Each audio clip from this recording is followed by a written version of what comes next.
help me reach 500 subscribers. Over the past year, my marriage has shifted into something that feels more like a practical arrangement than a relationship built on love. I never thought we'd end up here. People used to look at us and say we were the couple that would make it through anything. But sometimes what looks stable on the outside is quietly falling apart on the inside. In the beginning, everything between us felt warm and alive. We understood each other deeply, emotionally, physically, and in all the small ways that matter. But with time, something in her began to fade. At first, the changes were so subtle that I convinced myself nothing was wrong. I blamed stress, work, and the routine of life.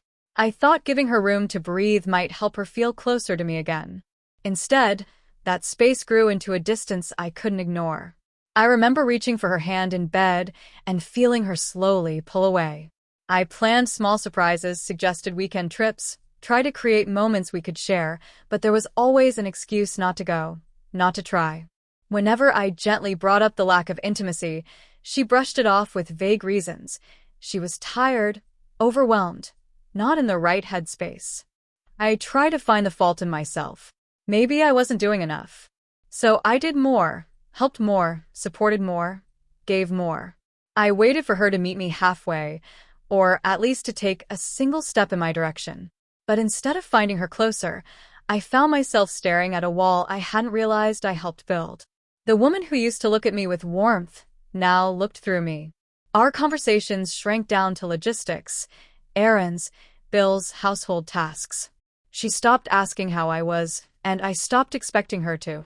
Inside, I felt myself slowly breaking down.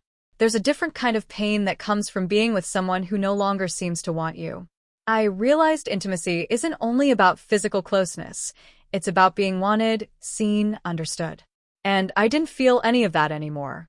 I suggested counseling, hoping it might help us reconnect, or at least make her feel safe enough to open up. She dismissed it quickly, telling me I was imagining problems, that I was being dramatic. Her tone made me question myself, made me wonder if I was just too sensitive.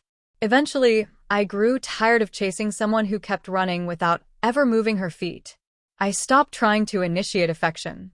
I stopped offering quiet touches or seeking closeness. I withdrew, not because I wanted to, but because I couldn't keep setting myself up to feel unwanted. Ironically, that's when she began to notice.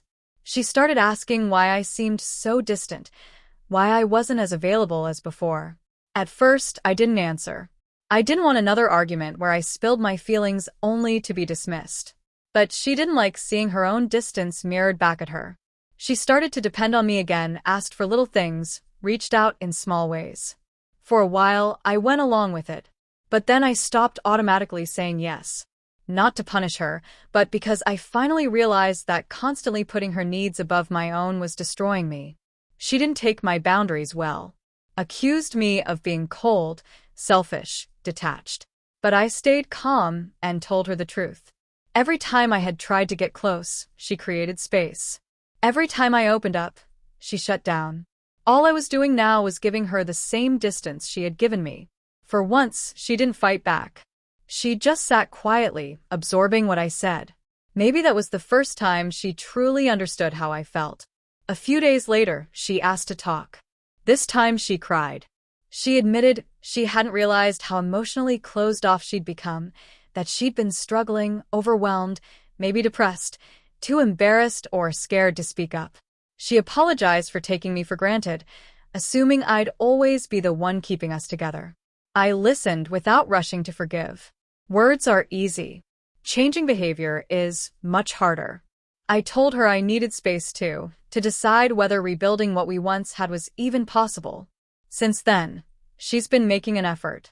Small, genuine things. She scheduled a counseling session for us.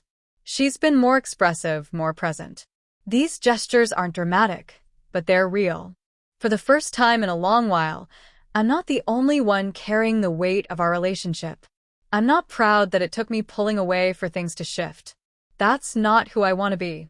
But I've learned something I should have understood sooner. You can't keep giving endlessly in a relationship where love stops flowing back toward you.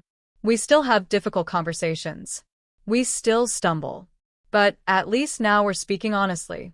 She isn't expecting everything from me anymore, and I'm no longer draining myself to keep us afloat. We're trying to meet in the middle instead of opposite corners. I don't know if this will save our marriage or simply make the ending less painful if it comes to that. But I do know one thing for certain. I won't beg for affection. I won't keep pouring from an empty place. Not again.